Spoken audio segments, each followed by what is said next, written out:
சாச்சனா வந்து ஒரு கருத்து சொல்றாங்க பாத்தீங்களா ரவீந்திரன் கிட்ட. அதாவது என்னன்னா, நீங்க நல்லா யோசிச்சு பாருங்க, ஏன் இந்த 8 பேரை வந்து பிக் பாஸ் வந்து மீண்டும் கூப்பிட்டுருக்காரு.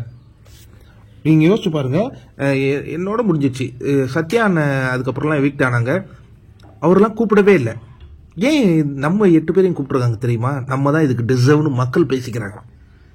இப்போ உள்ள இருக்கிறாங்களே அவங்கள விட நாம தான் டிசர்வ்னு மக்கள் பேசிக்கிறாங்க, அதனால தாங்க கூப்பிட்டாங்க அப்படின்னு ரவி சார் பாக்குறாரு. நானே அளந்து விடுவேன், இது என்ன கலர் கலரா எனக்கு அளந்து விடுது அப்படிங்கிற மாதிரி பாக்குறாரு. உடனே அங்கே சுனிதா வராங்க.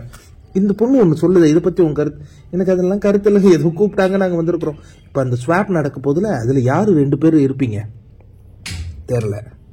அடுத்து இந்த கண்ணுக்குள்ள விரலாய விட்டு ஆட்டுவேன் ஒரு போட்டியாளர் சொன்னார்ல, என்னங்க ஆளையே காணோம், முதல் நாளோடய அந்த பையன் போய் அமைதியா உட்காந்துட்டாப்புல.